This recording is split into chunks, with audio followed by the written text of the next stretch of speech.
Pemirsa, selamat bergabung di program Tower 45, reflektif, analitis, optimistik, dan juga visioner. Dan seperti biasanya kami akan berbincang-bincang bersama narasumber yang sesuai dengan kapasitas tema kita kali ini adalah mengkritisi gelar Profesor Kehormatan. Untuk itu sudah hadir di studio saat ini di sebelah saya ada Dr. Titi Savitri Prihatiningsih, PhD ya, sebagai anggota BSNP 2014-2019 ya Bu ya. Baik. Kemudian di sebelah Bu Titi ada Prof. Yuni Erwanto PhD selaku guru besar di Universitas Gadjah Mada, dan kemudian yang ketiga ada Profesor Sutrisno Wibowo sebagai Rektor UNY sampai 2020 lalu ya Prof. Ya. Baik. Ini sudah berkumpul semua profesor ini di Tower 45. Tema kita adalah mengkritisi gelar Profesor Kehormatan. Nah, tapi sebelum kita mengkritisi, mungkin kita perlu mengedukasi pemirsa terlebih dahulu. Apakah sebetulnya gelar Profesor Kehormatan itu, lalu kenapa itu ada? Monggo, mungkin dari Bu Titi dulu silakan. Ya, baik. Assalamualaikum warahmatullahi wabarakatuh. Waalaikumsalam. Terkait dengan Profesor Kehormatan, perlu dikoreksi bahwa itu bukan gelar, tapi itu adalah jabatan akademik yang diberikan kepada seseorang yang telah memenuhi satu persyaratan. Nah, kenapa ada Profesor Kehormatan? Ini jabatan akademik yang diberikan kepada siapapun yang bukan dosen di universitas. Jadi untuk kalangan non-akademik yang memiliki suatu prestasi luar biasa atau keahlian khusus gitu. Jadi memang ini diperuntukkan untuk yang non-dosen, non-akademik. Baik. Ya. Ini kenapa ada ini Bu? Sebetulnya sejarahnya panjang ya. Sekarang kalau kita lihat di negara maju ya, yang memang tradisi pendidikan tingginya sudah sangat panjang ratusan tahun ya, baik di negara-negara Eropa maupun di Amerika, adanya Profesor Kehormatan itu berangkat dari kondisi. Jadi kalau di negara-negara tersebut jabatan profesor itu adalah tenur, artinya suatu jabatan yang diberikan sampai pensiun dan mendapatkan satu economic security ya, jaminan gaji, jaminan benefit sampai selesai. Dan seorang profesor di negara maju itu memang harus terlibat dalam berbagai kegiatan proyek-proyek pengembangan keilmuan gitu. Penelitian, riset seperti itu ya Bu ya. Selain juga harus mengajar. Sehingga gelar profesor itu memang jarang ya. Artinya dalam satu departemen mungkin hanya satu gitu, kepala departemennya saja yang mendapat posisi itu gitu. Nanti kalau yang bersangkutan sudah pensiun baru bisa diperbutkan oleh yang di bawahnya. Oke, gitu. Baik. Tapi perkembangannya sekarang seperti apa? Karena posisi profesor yang ada di negara tersebut merupakan posisi yang sulit diperoleh, sulit didapatkan dan membutuhkan biaya. Nah, padahal kemudian perguruan tinggi membutuhkan figur-figur yang mempunyai keahlian, baik karena pengalaman kerja, baik karena keahlian khusus, yang bukan dosen.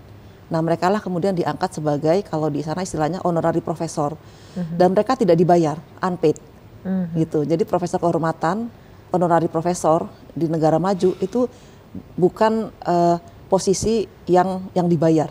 Jadi mereka tuh unpaid, justru mereka harus mendatangkan dana. Mereka harus mendatangkan proyek-proyek penelitian ke departemen atau ke perguruan tinggi tersebut. Dan mereka harus terlibat dalam supervisi mahasiswa, doktor, dan seterusnya. Baik. Saya sebelum ke Prof. Yuni nanti bisa menyimpulkan ya Prof ya. Saya ke Prof. Sutrisno dulu. Kalau di Indonesia langsung Prof, kita bercermin, tadi sudah dijelaskan sejarah ya dari luar negeri. Sekarang kalau di Indonesia sendiri bagaimana gelar Profesor Kehormatan ini? Sekarang kan sedang banyak ya, terutama tokoh-tokoh politik begitu yang dianggap tiba-tiba mendapatkan gitu kan. Tapi karena ternyata itu ada kan sesuai dengan Permendikbud sebetulnya. Monggo Pak. Baik, terima kasih Mbak Jopa. Sebenarnya peraturan Menteri Permendikbudristek nomor 38 2021 itu memperjelas dari permen sebelumnya. Permen sebelumnya kan 88 2013. Dan di permen yang terbaru sebenarnya berat. Jadi saya setuju tadi bahwa Profesor Kehormatan itu bukan gelar. Itu yang harus kita beri catatan, tetapi jabatan akademik. Nah, kesalahan kita kan kemudian dibawa kemana-mana sebagai gelar kan, dan itu harus mengajar. Jadi harus dia namanya NUP ya, NUP itu nomor urut pendidik di perguruan tinggi yang bersangkutan, bukan NIDK dan bukan NIDN. Ya, lalu persyaratannya itu kan harus doktor, Mbak. Lalu dia ahli, kemudian memiliki keahlian yang luar biasa. Ya, lalu diusulkan oleh perguruan tinggi kepada menteri. Ya. Ya, jadi sebenarnya syaratnya ini ya benar-benar yang memiliki keahlian dan itu dinilai oleh tim universitas. Baik. Nah, ini diberi untuk pertimbangan oleh senat. Ya, ini yang profesor Kehormatan. yang akademik ya? Iya. Kalau yang non-akademik? Maaf, itu yang non-akademik. Oh, yang non-akademik iya, harus kalau S3 akademik juga? itu melewati proses asisten ahli, lektor, Betul, lektor kepala, betul. baru guru besar, profesor. Kalau yang non-akademik itu langsung diberi profesor, namanya profesor kehormatan. Dan saya kira Bu Titi tadi sudah menjelaskan tradisi di luar negeri ada, dan di dalam negeri itu ada permennya. Dan tidak diberikan kepada setiap orang yang tidak memiliki keahlian loh. Tapi dia ahli, ya, kemudian punya karya luar biasa dan dinilai oleh tim universitas, ya, lalu ada pertimbangan senat baru ke rektor.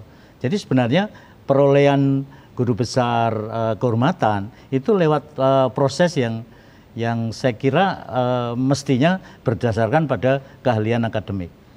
Oke, baik. Ini ada kata mestinya, saya agak memancing juga. Kenapa ada kata mestinya, Pak? Apakah ada yang terjadi tidak semestinya? Nah, terus terang di permen sebelumnya, di permen 88 ya 2013 itu tidak dipersyaratkan doktor loh di sana. Ya, hanya keahlian saja, kemudian prestasi luar biasa. Nah, tentu prestasi luar biasa itu diberikan kepada dinilai oleh satu tim ya, gitu. Dan kita berharap di dalam implementasi itu oleh universitas ya ada tim ahlinya, lalu ada pertimbangan senat sebelum rektor mengusulkan ke kementerian. Ya. Oke, baik. Nah, kalau dari peraturan yang sebelum 2021 ini 2013 ya, Pak 2013. ya. Misalnya seseorang sudah mendapatkan jabatan itu begitu ya, profesor kehormatan di 2013. Apakah lalu dengan peraturan baru ini di 2021 karena ada syaratnya maksimal kan usia 70. Artinya berarti gelar itu auto. Ya, jadi begitu. Menurut permen yang baru ini yang 38 ini menyesuaikan. Jadi yang sudah diproses dengan permen sebelumnya dianggap beliau itu ya profesor kehormatan, tetapi kemudian mengikuti dengan peraturan yang baru ini. Ini saya kaget ternyata ada usia juga. Ternyata setelah mencermati ada usia maksimal 70 ya. Iya. Ya, jadi masyarakat tidak perlu bingung begitu ya ketika ada seseorang yang mendapatkan kehormatan honoris causa atau profesor kehormatan itu bisa 5, 10, ada yang ngantri 5 lagi gitu bahkan. Nah itu gitu tergantung perguruan tinggi, Mbak. Saya kira kebutuhan perguruan tinggi karena saya kira harus sesuai dengan departemen atau prodi kan. Apa artinya kita mengangkat guru besar kehormatan kalau tidak sesuai dengan prodinya? Bisa membingungkan. Iya. Betul, monggo silakan ditambahkan. Iya, dan prodinya itu harus unggul juga loh yang mengusulkan itu. Yang mengusulkan, iya. Silakan Pak Yuni. Ya, artinya bisa membingungkan ketika seseorang kemudian mendapatkan gelar profesor dari banyak tempat dengan keahlian yang boleh jadi sama atau beda, karena kan ada ukuran ya. Ukuran itu yang sebenarnya kita perlu cermati bersama gitu ya. Ukuran kalau menjadi profesor akademik saja kan tidak mudah. Dia setara harus mengumpulkan 850 kredit, angka kredit itu. Yang di dalamnya ada sekitar 45% publikasi.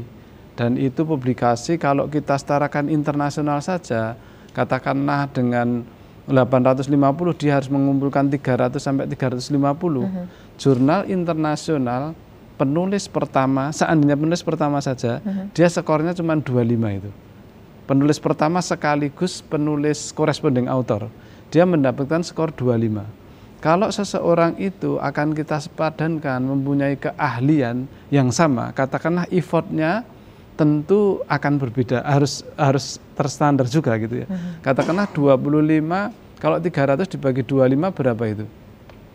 Ada 4 kali 3, 12. Dia harus menjadi penulis utama sekaligus penulis koresponding. Artinya koresponding itu bertanggung jawab terhadap karya ilmiah yang dia terbitkan. Kita bisa cek sebenarnya di lapangan apakah kemudian seseorang yang dianggap punya keahlian dalam bidang tertentu, punya kapasitas di dalam menerbitkan satu ide-ide besar, atau katakanlah ya pemikiran-pemikiran besar yang mempengaruhi publik. Tidak harus dalam jurnal internasional loh, tetapi pemikiran itu betul-betul mempengaruhi publik dan kemudian terstandarkan.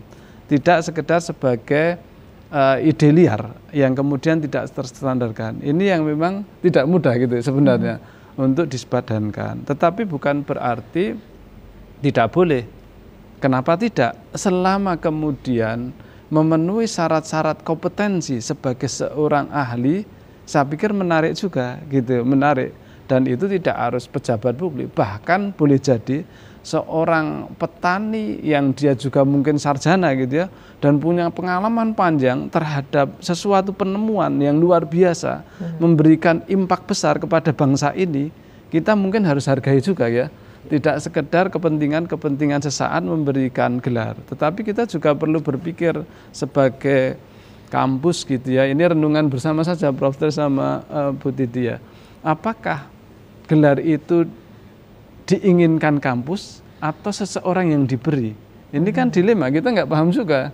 Jangan-jangan ini kampus yang memang ingin memberikan gelar, bukan seseorang tersebut kemudian mempunyai keinginan. Ya, nah ini bisa dilematis ya. Artinya perguruan tinggi harus berpikir betul ketika akan memberikan satu gelar kehormatan, termasuk profesor kehormatan, dengan satu pertimbangan-pertimbangan yang logis, terstandarkan dan bisa ya artinya mudah orang bisa memahami.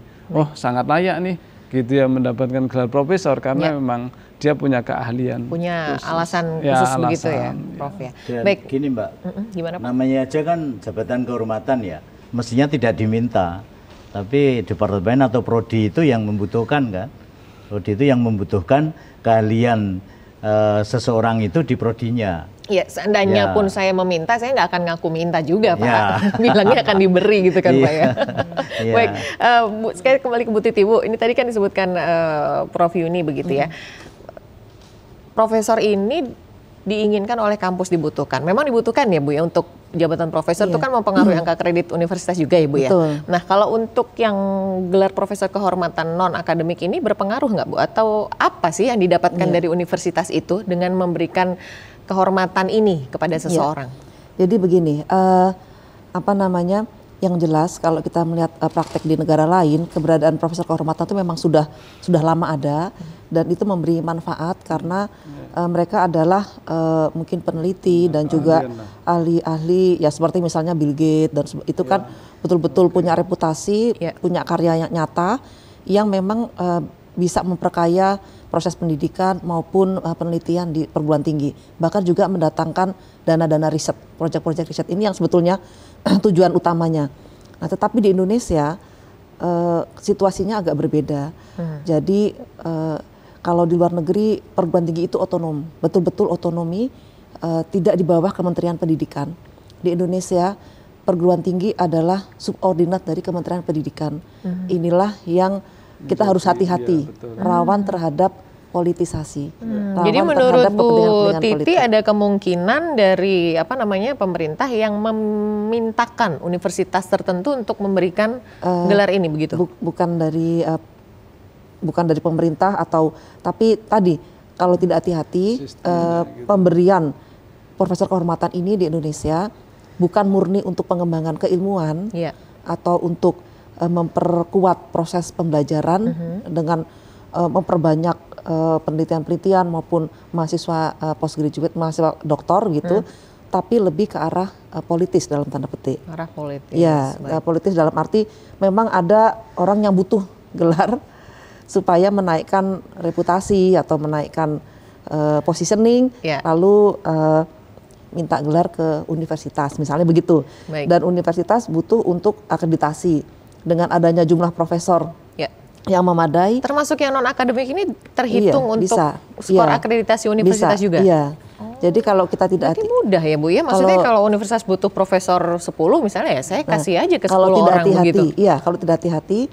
Jadi syarat untuk bisa memberikan profesor perguruan tinggi itu harus terakreditasi A memang.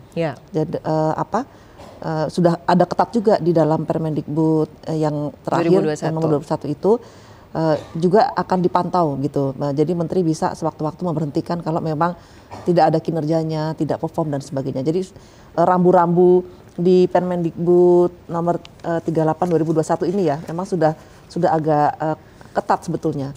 Tidak mudah, tetapi bagaimanapun juga ya namanya peraturan ya kan bisa juga diakali gitu ya dalam tanda petik Kembali lagi tergantung kepada niat perguruan tinggi tersebut gitu.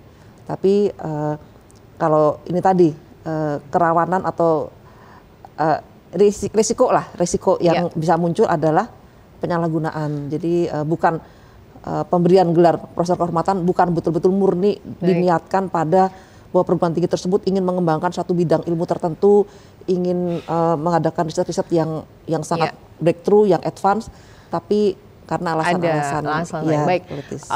Pak Sutrisno, ada penyalahgunaan menurut Bu Titi begitu ya. Kalau menurut Pak Sutrisno sendiri di Indonesia begitu ya, semakin kemari begitu untuk memberikan gelar profesor kehormatan kepada yang non akademik begitu. Kira-kira penyalahgunaannya yang seperti apa, Pak? Ya sebenarnya kan penyalahgunaan itu baru asumsi ya. Saya sendiri tidak bisa mengatakan perguruan tinggi ini, orang ini, kan basisnya harus data ya. Ya bagi saya yang penting itu norma. Jadi norma, asal normanya itu dipenuhi, ya mengapa tidak? Gitu. Nah kalau tidak memenuhi norma, ya untuk politisasi atau apa ya tentu itu yang melanggar. Jadi yang harus ditertibkan itu. Ya, jadi kalau melihat di Permen di Putristek 38 2021 sebenarnya sangat ketat sudah. Dan tidak sembarang orang ya. Yang bisa mendapatkan itu. Dan kuncinya departemen dan prodi itu. Kan dari situ. Ya, dari situ kemudian ada tem ahlinya di prodi itu kan.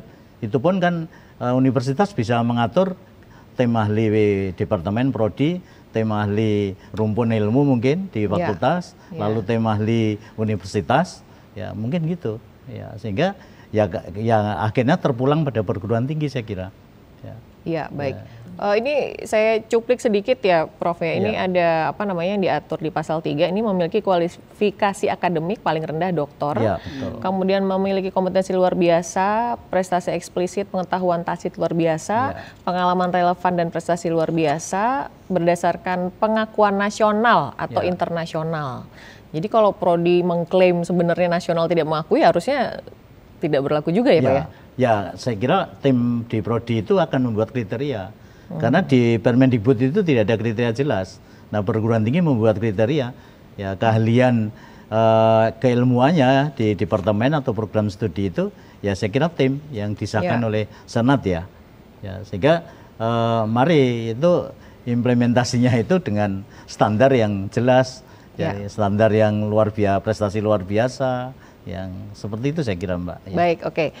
Saya ke Prof Yuni nih kembali lagi. Menurut Prof Yuni sendiri bagaimana implementasinya tentang pemberian profesor kehormatan di luar yang akademik? Jadi selama ini saya ingin memberikan satu titik tekan kepada masalah otonomi pendidikan tinggi ya, seperti Bu Titi juga sampaikan, Prof Trisno juga sampaikan bahwa otonomi perguruan tinggi di Indonesia itu tidak sebagaimana layaknya otonomi perguruan tinggi di luar negeri, katakanlah di Harvard, di luar negeri itu mereka itu memang betul-betul sebagai lembaga pencerah bangsa, penyelamat bangsa, menggerakkan kehidupan bangsa dalam kacamata akademik gitu ya.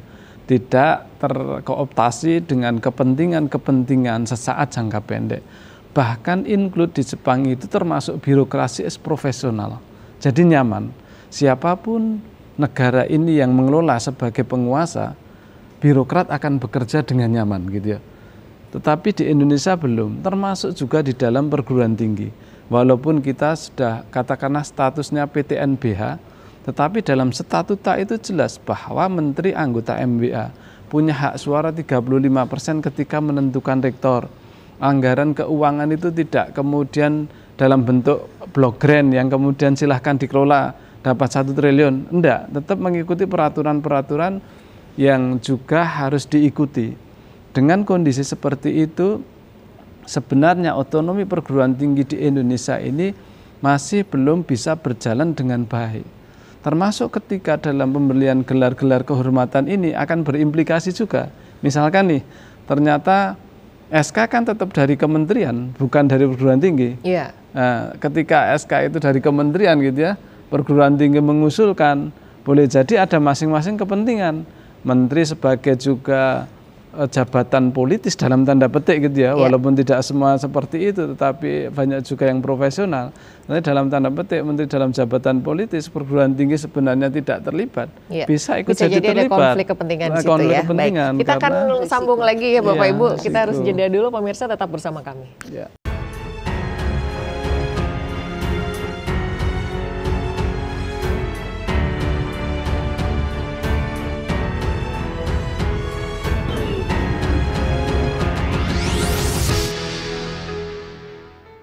Baik, kembali lagi di Tower 45, tema kita masih tentang mengkritisi gelar profesor kehormatan begitu ya. Karena seperti yang kita tahu, belakangan ini banyak juga yang bermunculan begitu ya, para politisi yang kemudian mendapatkan gelar profesor yang akhirnya pro kontra begitu. Ini kalau dari catatan saya ada dari Universitas Pertahanan itu ada Ibu Megawati, ada Pak SBY dan Pak Terawan begitu ya. Ini sayangnya kan Universitas Pertahanan di bawah kementerian juga ya, jadi bisa disambungkan ke sana begitu ya sayangnya. Baik, Pak Sutrisno, menurut Pak Sutrisno apa yang menjadi kriteria dari sebuah universitas?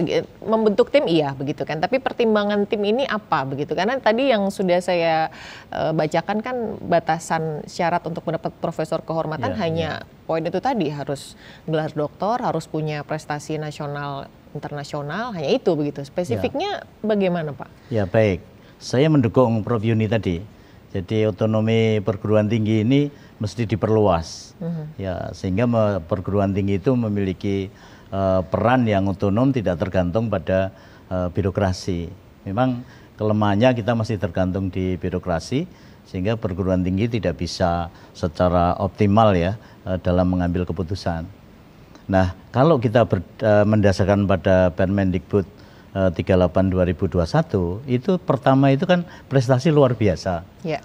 Yang diakui nasional atau internasional. Ya, lalu prestasi luar biasa itu seperti apa? Di Permen tidak diatur. Tapi kalau jabatan akademik bagi akademisi itu diatur. Jadi untuk mencari poin 850 itu sekian persen harus penelitian dipublikasikan, sekian persen harus pendidikan, sekian persen harus pengabdian ya, pada masyarakat. Ya. Nah ini belum jelas.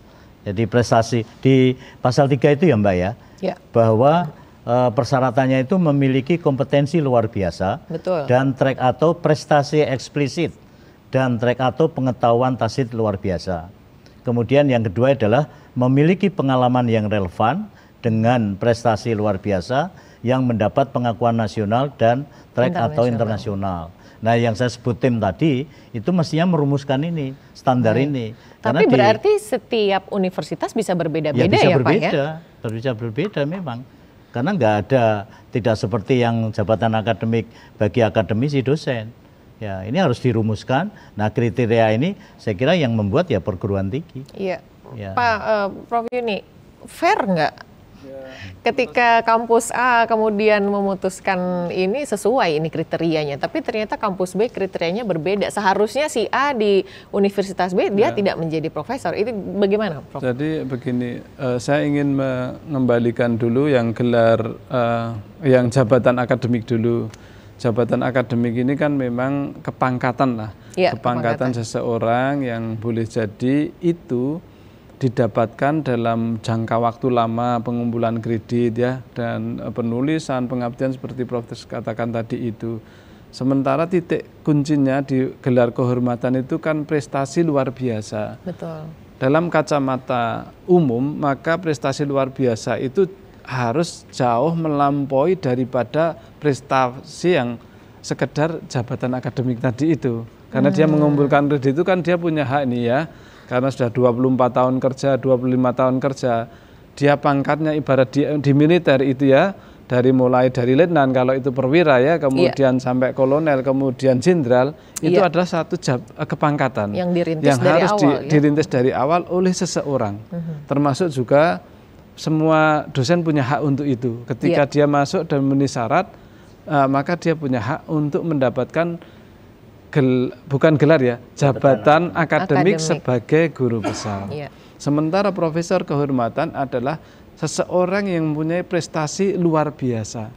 Nah, ini perlu diterjemahkan lebih detail. Luar biasa ini kan jadi relatif nih. Betul. Tiap kampus bisa menerjemahkan berbeda-beda. Ya. Katakanlah kampus Universitas Pertahanan dengan UGM boleh jadi beda. Ya. Nah, kalau ini beda-beda juga akhirnya kan kepentingan. Padahal manusia tidak pernah akan lepas dari kepentingan dan keinginan selama dia masih hidup, kecuali nek wis mati karena punya keinginan. Nah, karena semua manusia punya kepentingan, keinginan termasuk lembaganya, maka standarisasi yang dimaksud dengan punya prestasi luar biasa itu perlu diterjemahkan detail. Gitu. Katakanlah nih, saya misalkan nih, saya menghasilkan satu breed ternak gitu ya, yang dia kemudian zaman dulu lah kan kita kenal ada ikan mujair, oh ini Pak Anu itu kan itu ya, semua tahu ini Pak Mujari dengan siapa gitu itu. Kemudian akhirnya menjadi luar biasa. Kemudian misalkan entah itu ikan, ayam, sapi itu digunakan banyak orang di Indonesia, dia kan punya impact nih dengan karya dia. Akhirnya dia memberikan satu kemakmuran untuk masyarakat yang boleh jadi punya impact yang luar biasa. Itu kan jelas ya, clear itu. Sehingga walaupun beliau itu mungkin bukan seorang dokter, bisa mendapatkan seorang profesor kehormatan dalam bidang tertentu. Oke lah, ahli politik mungkin juga bisa. Ketika kemudian itu memang politik dalam kacamata sebagai sebuah sains, bukan politik dalam kacamata sebuah pragmatisme kepentingan jabatan gitu ya. Kan ada sih seorang mungkin dia bukan seorang dokter, tetapi dia punya daya analisis kuat terhadap sebuah perubahan politik nasional dan internasional, dan pandangannya kemudian diakui oleh banyak negara. Kenapa tidak? Kan gitu. Itu boleh jadi terjadi juga gitu, karena ilmu kan tidak hanya eksat, sosial juga bisa, juga bisa gitu. Memang di Permen itu setara, jadi doktor dan setara. Nah, setaranya itu saya kira yang disampaikan Prof. Yuni itu. Jadi tidak lalu sekedar menyetarakan ya. Ya. Baik. Gitu. Dan ada satu Mbak. Sebenarnya di pasal 7 itu disebutkan bahwa pencantuman itu perguruan tingginya juga disebut. Karena itu ketika perguruan tinggi A dan B punya kriteria masing-masing, lah itu profesor kehormatan menurut perguruan tinggi mana? Ya, jadi nggak bisa dibandingkan kan, karena itu jabatan akademik untuk non akademik yang profesor kehormatan itu disebutkan juga perguruan tinggi yang menetapkan profesor kehormatan itu. Baik ya. Ini kalau saya browsing tentang profesor kehormatan ini, mohon maaf atau mungkin handphone saya yang sudah berpihak atau gimana gitu ya Bapak Ibu ya. Ini kebanyakan memang tokoh-tokoh yang punya jabatan politik begitu ya. Tadi tersebut sudah ada Ibu Megawati, ada Pak SBY, ada Terawan, ada Ketua MA, ada Menteri Lingkungan Hidup yang Menteri kontroversi juga gitu kan, Fahmi Idris, Golkar dan seterusnya. Ini boleh ada info lain nggak ya Bapak Ibu ya, kira-kira siapa profesor kehormatan honoris causa yang betul-betul di luar dari kepentingan politik gitu? Sudah pernah ada belum? Jadi kalau boleh saya beri masukan begini, atau saya beri pandangan. Jadi tadi saya sampaikan bahwa di Indonesia pemberian profesor kehormatan itu rawan atau punya risiko terjadi penyalahgunaan. Karena apa? Pertama, perguruan tinggi di Indonesia belum otonomi penuh. Yang kedua, perguruan tinggi Indonesia karena masih dalam tanda petik, walaupun katanya ada otonom di Undang-Undang Dikti, tapi kenyataannya masih banyak diikat oleh berbagai peraturan. Sehingga kematangan dari perguruan tinggi tersebut, maturitas perguruan tinggi tersebut, terutama dalam hal akuntabilitas dan tata kelola yang baik, itu masih bisa dipertanyakan, questionable. Sehingga kalau orang yang matur, perguruan tinggi, lembaga yang matur, dia akan melakukan secara akuntabel, secara bertanggung jawab, segala norma yang ada. Tapi karena perguruan tinggi kita banyak yang tadi belum matur, belum matang secara tata kelola dan sebagainya, sehingga rawan tadi, ya. Nggak usah jauh-jauh. Contohnya akreditasi. Itu kan juga banyak manipulasi data-data, pengisian data-data yang ya karena ingin mendapatkan hasil yang baik akhirnya. Nah, jadi kita masih seperti itu, masih eksternal motivasi begitu. Jadi, nah perguruan tinggi memberikan gelar profesor kehormatan itu ada peluang gitu ya, ada risiko untuk tujuan-tujuan yang non akademis. Sebetulnya kan kalau kita tarik sejarah awalnya, kenapa ada profesor kehormatan? Itu murni untuk tujuan pengembangan ilmu gitu. Tujuan penguatan tridharma. Tapi apakah yang sudah diberi profesor kehormatan itu saat ini memang melakukan hal-hal itu apa tidak? Kan kita bisa Kalau cek. Bu Tuti sendiri pernah mendengar adakah orang yang non akademik mendapatkan profesor kehormatan selain tokoh politik? Belum Ya? Belum, sejauh ini belum. Prof Yuni pernah dengar Prof Yuni? Saya juga belum ya. Selama ini kan masyarakat melihatnya lebih kepada pemberian profesor kehormatan itu adalah penghargaan kepada pejabat dalam tanda petik yang punya pengaruh besar terhadap bangsa ini. Sehingga ketika dia punya pengaruh besar terhadap bangsa ini dan kemudian bisa mempengaruhi kepentingan publik, mungkin itu dianggap akan memberikan dampak. Tetapi dampaknya apakah kepada masyarakat atau dampaknya terbatas kepada pemberinya atau kelompok pemberinya. Itu kan perlu dibedakan antara dampaknya kepada masyarakat luas atau dampaknya kepada kelompok pemberi atau pemberinya. Sehingga ini yang menurut saya dilematis dan masyarakat bisa melihat ya apa yang terjadi, bahwa kondisi ini memang sedang kita alami gitu ya. Kita alami dalam kondisi-kondisi yang sedikit dunia panggung sandiwara itu adalah sebuah kenyataan yang sedang kita alami. Kayak lagu aja. Kelemahannya di situ ya Mbak. Betul, ya. Jadi yang sudah mendapatkan itu kebetulan para pejabat, para politisi dan itu, sehingga sebenarnya kita bisa melihat ya memang ahli tadi awal-awalnya itu kita ingin pengembangan ilmu di prodi itu lebih, dan menurut saya memang perlu ya pengembangan ilmu di departemen atau prodi atau jurusan di perguruan tinggi itu bisa melihat keluar kan, yang tadi yang non akademik karena dia sangat suntuk di situ, mungkin akan memberi kontribusi besar terhadap keahlian yang dikembangkan di prodi itu. Tapi tidak perlu harus memberikan gelar profesor kehormatan juga kan Pak? Kalau memenuhi kriteria itu mengapa tidak? Supaya apa? Supaya keahliannya itu mendapatkan pengakuan. Baik. Ini kita baru bahas dari yang memberi. Nah, setelah ini kita akan membahas untuk yang menerima itu punya ini nggak? Punya standar untuk penerimaan juga nggak ya begitu? Setelah yang satu ini pemirsa tetap di Tower 45.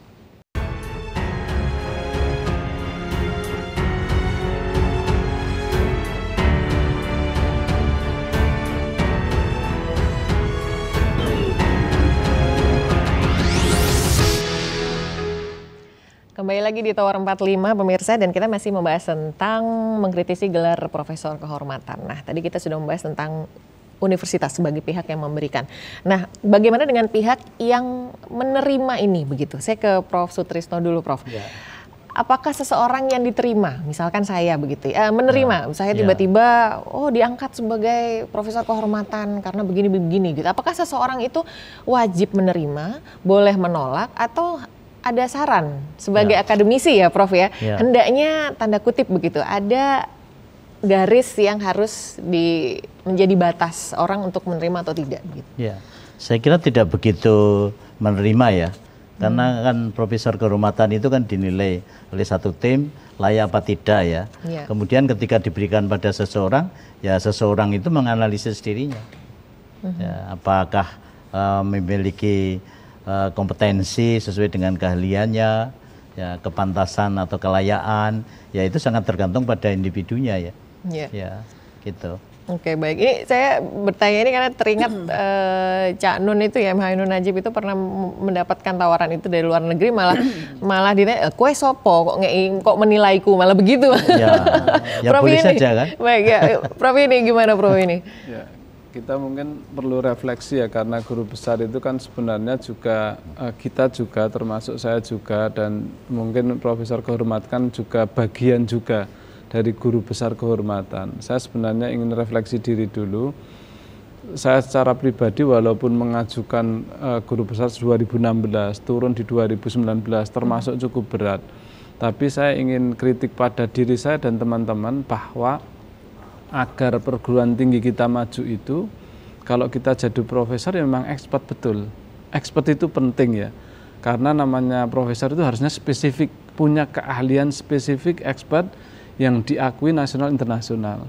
Walaupun dalam kacamata saya lah untuk ukuran publikasi mungkin citasi saya sudah lebih dari 450 atau 500 ya, H-index saya mungkin lebih dari 10 lah. Untuk ukuran H-index itu kan ukuran berapa jurnal ilmiah internasional yang merefer kepada karya-karya kami, hasil penelitian kami ya, terkait dengan deteksi babi pada produk pangan. Saya dengan Prof. Abdul Rahman, mungkin Prof. Abdul Rahman itu tertinggi ya, se-UGM H-index-nya. Itu pun kami masih merasa belum sebagai ahli yang betul-betul mumpuni secara internasional. Karena kita ingin membawa pendidikan kita itu memang betul-betul maju. Tidak sekedar, oh kue itu gelar profesor disebut dundang profesor, enggak. Tetapi impact kita apa kan sebenarnya kepada pendidikan kita. Agar ya anak-anak kita bangga gitu ya. Kayak dulu ada Profesor Huang di Korea itu penemu cloning gitu. Mereka kemudian dibanggakan jadi iklan TV dan yang lain-lain di sana. Kita kan juga belum, penghargaan masyarakat kepada aktor pendidikan, keilmuan pendidikan belum. Sementara sisi lain banyak orang pengen gelar. Jadi kita itu sekarang sebenarnya sedang berpesta dengan gelar, tetapi tidak sedang berpesta dengan prestasi. Ini autokoreksi ya. Termasuk juga penerima, dia mungkin bangga di mana-mana dicantumkan juga karena memang kepentingannya ingin mendapatkan. Boleh jadi ada yang enggak, tetapi boleh jadi ada kebanyakan mungkin kebanggaan gelar lah. Walaupun mungkin kalau dikritik juga enggak bisa, tapi realitas itu memang sedang dialami. Ya, baik. Ini bicara tentang UGM, ini Bu Titi UGM juga ya, Pak Yuni juga UGM ini Februari pertengahan yang lalu itu ada UGM juga ya tentang yang mengkritisi profesor kehormatan ya. Salah satunya alasannya beberapa diantaranya non akademik itu tidak mungkin melakukan kewajiban akademik begitu. Kemudian yang kedua tidak sesuai asas kepatutan. Iya. Nah, gimana Bu Titi sebagai seorang akademisi begitu ya, yang merintis dari awal harus punya jam ngajar, harus pengabdian, penelitian dan seterusnya hingga sampai ke profesor, buku, jurnal dan seterusnya. Tiba-tiba ada orang yang tanda kutip sebetulnya belum layak gitu ya. Ini karena jadi satu poin juga ya asas kepatutan. Bagaimana Bu Titi asas kepatutan ini? Seperti yang saya sampaikan tadi, ini risiko di Indonesia. Artinya pemberian gelar jabatan profesor kehormatan itu syarat kepentingan ya, bukan murni untuk pengembangan ilmu, bukan murni untuk pengembangan. Perguruan tinggi itu kan fungsinya untuk pengembangan ilmu pengetahuan dan teknologi, untuk kekuatan moral ya dalam rangka menemukan kebenaran, juga untuk pengembangan peradaban bangsa. Jadi tugas perguruan tinggi itu berat.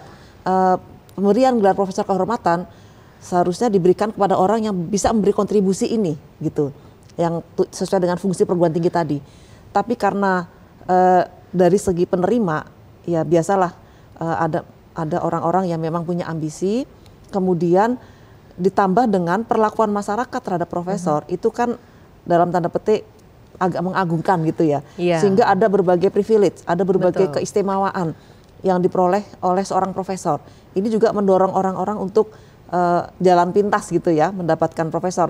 Makanya kemarin rame perjokian dan sebagainya itu karena begitu inginnya orang mendapatkan gelar jabatan profesor tadi dianggap sebagai gelar. Nah, kalau menurut saya perguruan tinggi seharusnya setia pada prinsip-prinsip penyelenggaraan perguruan tinggi yang ada di Undang-Undang Dikti itu ada sekitar 12 ya asas penyelenggaraan perguruan tinggi, mulai asas kejujuran, kemudian asas saintifik dan sebagainya. Seharusnya perguruan tinggi itu firm terhadap itu. Tetapi memang tidak mudah karena perguruan tinggi itu juga tadi terkooptasi oleh berbagai kepentingan. Nah, sehingga sering ada tadi permintaan dari atas. Padahal kalau kita lihat seharusnya usulan profesor kehormatan itu dari bawah. Artinya departemen tersebut membutuhkan ada seorang yang sangat punya prestasi luar biasa, terbukti begitu ya. sudah memiliki impact yang luar biasa, dan oleh departemen itu dianggap akan meningkatkan juga reputasi departemen, membawa perkembangan keilmuan yang lebih banyak. Departemen mengusulkan ke atas. Nah, yang sering terjadi itu sudah dari atas gitu. Iya, baik. Sudah dari atas. By request ya jadi Bu ya. Iya, terima kasih. Baik, Prof. Sutrisno, bagaimana perasaan Prof. Sutrisno ketika sudah sedemikian susah begitu ya meniti karir dan memenuhi kewajiban sehingga mendapatkan jabatan profesor, tiba-tiba ada seseorang yang biasa saja sama-sama profesor juga dipanggilnya begitu. Gimana, Prof? Ya, kalau dari sisi itu ya mesti ada rasa tidak puas ya. Yeah. Hanya kalau pengangkatan profesor kehormatan itu sesuai dengan kriteria prestasi luar biasa, ya kita harus mengakui. Ya, harus diapresiasi iya, juga harus ya, Prof. diapresiasi. Dan hak kewajibannya itu kan berbeda, Mbak. Ya. Sama-sama sebutan profesor ya. Kalau profesor biasa kan profesor saja. Iya. Kalau ini kan profesor kehormatan. Iya. Dan kata kehormatan itu kan harus dicantumkan juga kan. Iya. Iya, dan punya hak dan kewajiban yang berbeda. Kalau yang profesor aktif itu kan harus melaksanakan tridharma perguruan tinggi. Tentu melaksanakan kewajiban kan mesti ada hak. Nah, kalau kehormatan ini kan tadi sudah disebut oleh Bu Titi tadi ya, bahwa tidak mendapatkan tunjangan ya, tetapi diatur di Permen. Malah justru bayar kalau di luar negeri ya, Prof. Tapi kalau di Permen itu dia nanti masuk NUP ya. NUP itu nomor urut pendidik ya. Oke, ya, nomor urut pendidik. di perguruan tingginya. Baik, perguruan baik. tingginya. Kita akan lanjut lagi Gitu. nanti, Prof, Bapak Ibu sekalian. Setelah yang satu ini, pemirsa jangan kemana-mana.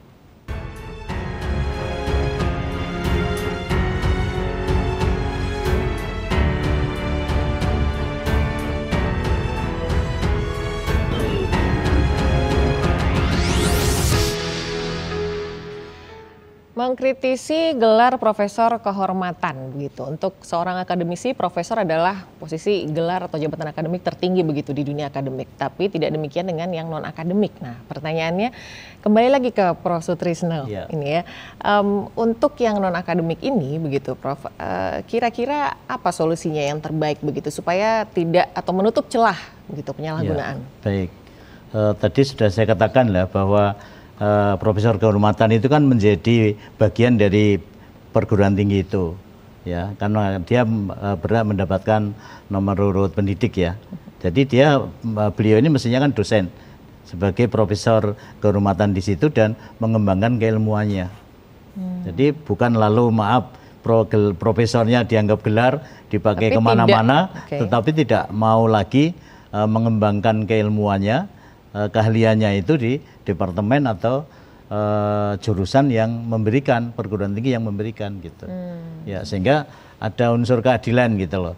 Ya, ini kok kemana-mana gelar profesor dipakai tapi nggak pernah tapi memberi. tidak pernah mengajar begitu ya, nggak pernah ngajar, misalnya. nggak pernah meneliti, nggak pernah begitu loh.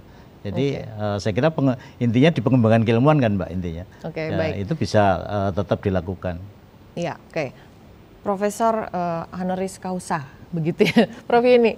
Tadi Prof ini bilang dari orang yang meniti karir mulai dari prajurit, sersan mayor sampai ke jenderal begitu, yang layak untuk mendapatkan profesor kehormatan seharusnya orang yang tidak sekolah di atau mengikuti jenjang kemiliteran tapi mungkin punya kekuatan seperti Gatot Kaca gitu mungkin ya. Itu jadi profesor kehormatan begitu Prof maksudnya ya. Iya, jadi harus di luar itu kemampuan. Jadi yang dimaksud dengan guru besar kehormatan ini memang harus limit edition lah. Ibarat produk itu dia limited. Sesuatu limited edition. Harus artinya, sangat berharga ya, begitu ya, artinya Prof ya. Tidak kemudian serta-merta diobral. Saya khawatir ketika banyak sekali gelar baik itu doktor maupun profesor yang diobral semakin murah harganya, maka dia tidak semakin berdampak positif. Justru berdampak negatif, termasuk juga pada semangat belajar anak-anak generasi kita. Betul. Kita sebenarnya itu kan punya generasi 45 atau ini, kita ingin mereka itu punya semangat long life learning dan yang lain-lain. Ini bisa hilang ketika kemudian gelar-gelar itu diobral sedemikian rupa. Mari berpikir cerah ke depan. Bahwa kita sebenarnya sedang ingin menjadikan anak-anak kita itu cinta belajar dan menghasilkan sesuatu. Sehingga kami berharap secara pribadi itu jangan sampai terjadi obral gelar.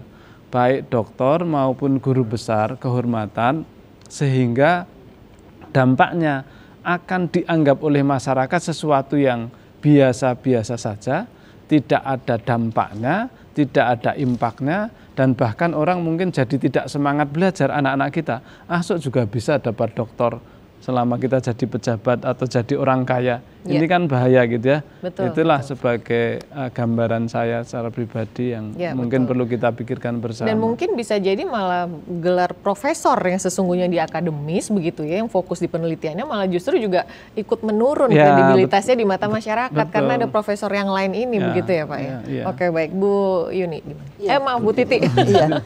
Jadi sebetulnya profesor itu kan jabatan akademik dan jabatan itu sementara. Betul. Sepanjang yang bersangkutan masih aktif. Kalau yang profesor yang akademik itu kan memang dia dosen tetap di perguruan tinggi tersebut. Nah, untuk yang profesor kehormatan yang bersangkutan bukan dosen tetap atau bukan pegawai di perguruan tinggi tersebut. Memang berasal dari non dosen atau non pegawai begitu. Nah, sebetulnya bisa saja yang kita angkat menjadi profesor kehormatan itu juga akademisi tapi dari perguruan tinggi lain juga bisa, atau dari lembaga-lembaga riset juga bisa. Tidak harus tokoh-tokoh politik atau tidak harus pejabat-pejabat ya, tapi memang masyarakat yang tadi punya keahlian, punya prestasi yang luar biasa. Nah, tentu perguruan tinggi harus bisa memanfaatkan Permendikbud 38 2021 ini dengan sungguh-sungguh sebetulnya untuk kemajuan perguruan tinggi tersebut, yaitu dengan mengusulkan ya atau merekrut orang-orang yang memang punya tadi integritas, punya reputasi, prestasi yang luar biasa, memang direkrut dalam rangka pengembangan perguruan tinggi tersebut. Karena profesor kehormatan ini juga harus terlibat dalam berbagai kegiatan akademik di perguruan tinggi tersebut, baik sebagai dia peneliti utama, memberi sebagai promotor dari mahasiswa doktor, ikut juga memberikan kuliah-kuliah, riset dan sebagainya. Jadi bukan berarti profesor kehormatan ini tidak melakukan apa-apa. Dia harus melakukan kegiatan akademik dan ini akan dinilai juga oleh kementerian. Kalau tidak ada kinerja akademiknya, kementerian bisa mencabut gelar profesor jabatan profesor kehormatan ini gitu. Ini yang mungkin harus ditekankan. Jadi memang ada peluang Permendikbud 38 2021 ini, tetapi peluang ini harus dipergunakan secara bertanggung jawab untuk kemajuan perguruan tinggi tersebut. Terima kasih. Oke, baik. Jadi memang tokoh-tokoh politik yang mendapatkan gelar kehormatan ini gitu ya, profesor kehormatan tuh seharusnya itu tetap punya jam ngajar ya, kalau dianggap sebagai tokoh yang memang memiliki pengaruh, prestasi yang luar biasa dan seterusnya. Bukan hanya seperti mahasiswa wisuda mendapat ijazah gelar selesai, bukan ya? Padahal kuliah enggak gitu. Syaratnya itu dia harus tetap terlibat di dalam kegiatan akademik di perguruan tinggi. Iya. Oke, Pak Sutrisno masih ada waktu. Kalau jam mengajar mungkin karena beliau sibuk ya. Ya mungkin digantilah, apakah kuliah umum, lalu kuliah tamu atau apalah gitu, sehingga dia itu terlibat aktif di departemen dan di jurusan itu, termasuk risetnya, mengembangkan risetnya. Jadi maaf ya, saya ulang, kemana-mana menggunakan jabatan profesor sementara sudah lepas dari yang memberi lah. Ini kan salah dari ini salah asuh ya. Salah kaprah ya. Salah asuh. Jadi harusnya kan maaf ya, jurusan dan prodi ke departemen ini ya jangan permintaan yang bersangkutan Mbak gitu loh. Tetapi atas inisiasi ke jurusan atau departemen perguruan tinggi ya untuk mengembangkan ilmunya. Bu Titi sudah menjelaskan secara panjang lebar tadi. Ya, yang harusnya dari bawah begitu ya, jangan dari atas ya, usulan dari. Ya ini yang saya kira harus diluruskan. Ya, baik. Masih ada waktu lagi nih Pak. Prof Yuni, ada ide nggak Prof supaya obral gelar kehormatan ini bisa di stop lah begitu? Ya minimal direm lah gitu. Kira-kira apa yang bisa dilakukan? Kembali kepada marwah pendidikan itu, artinya memang standarnya harus jelas, kemudian ketika dia berprestasi luar biasa, ya betul-betul terukur gitu ya, yang dimaksud luar biasa itu diterjemahkan, kemudian juga ada tim sebagaimana disampaikan, itu memang betul-betul ya tervalidasi lah keahliannya itu tervalidasi oleh pakar yang sebidang minimal gitu ya. Minimal pakar yang sebidang tervalidasi, dan kemudian impact atau dampaknya seandainya bukan administrasi kayak penulisan jurnal juga harus terukur. Dampaknya seperti apa? Ini kan mesti ada ini, tiap pakar itu punya alat ukur untuk mengukur bahwa indikator dia dikatakan luar biasa itu seperti apa gitu, itu harus ada, sehingga tidak terjebak kepada kepentingan sesaat, tetapi memang kepentingan yang lebih substantif gitu ya. Baik ya, ini Profesor Kehormatan itu dapat diberhentikan menurut Permendikbud itu ya, ketika tidak memiliki kinerja dan kontribusi tridharma, mengajar, mengabdi, dan penelitian begitu. Tapi pertanyaannya, apa menterinya berani mencabut gelar itu? Karena kebalikan, karena seharusnya seseorang yang sudah dapat itu memang dia sudah menunjukkan kinerja. Jadi kemungkinan untuk dicabut itu kecil. Gitu. Harusnya dicabutnya itu karena dia lalu berhenti. Jadi tidak. Nah, mestinya kan tidak berhenti, terus ikut mengembangkan. Karena dia setelah mendapatkan jabatan akademik berhenti, ya akhirnya dicabut gitu loh. Di Permen itu ya. Tapi mungkin nggak akan dicabut. Dikira seperti gelar, begitu diberikan. Kalaupun dicabut juga nggak akan diumumkan ya Pak ya. Jadi tetap dipakai. Dicabut untuk apa juga gitu. Nggak ada kepentingan. Ketika gelarnya dicabut, nggak ada kepentingan juga. Kepentingan malah bikin masalah baru toh. Jadi menurut saya tidak pernah akan dicabut itu. Jabat ini apa? Kan ada masanya tadi. Iya, tapi tidak akan dicabut. Maksudnya jadi, ketika yang bersangkutan tetap menggunakan prof di depannya begitu loh Bu. Dia tetap akan pakai terus gitu kan, walaupun sudah lewat, walaupun sudah tidak memenuhi ini lagi. Nah, itu kekeliruan tadi bahwa profesor dikira gelar, bukan jabatan. Jadi walaupun sudah pensiun, sudah selesai masa tugasnya di perguruan tinggi, masih bahkan di batu nisannya masih tertulis profesor. Itu yang terjadi di Indonesia. Jadi masih sangat mengagungkan gelar profesor. Ya, salah kaprahnya di Indonesia itu ya. Baik ya. Ini menarik sekali, mudah-mudahan ini masyarakat bisa lebih jelas lagi untuk menilai begitu ya, bahwa profesor itu tanpa kehormatan pun memang sudah sesuatu kehormatan begitu, seseorang bisa mendapatkan gelar profesor itu, karena tidak mudah untuk bisa mencapai ke sana. Jadi apalagi yang mendapatkan profesor kehormatan berarti harus bisa lebih dari itu. Baik, terima kasih atas perhatian Anda. Lain kali kita akan berjumpa lagi dan berdiskusi dengan tema yang lainnya. Selamat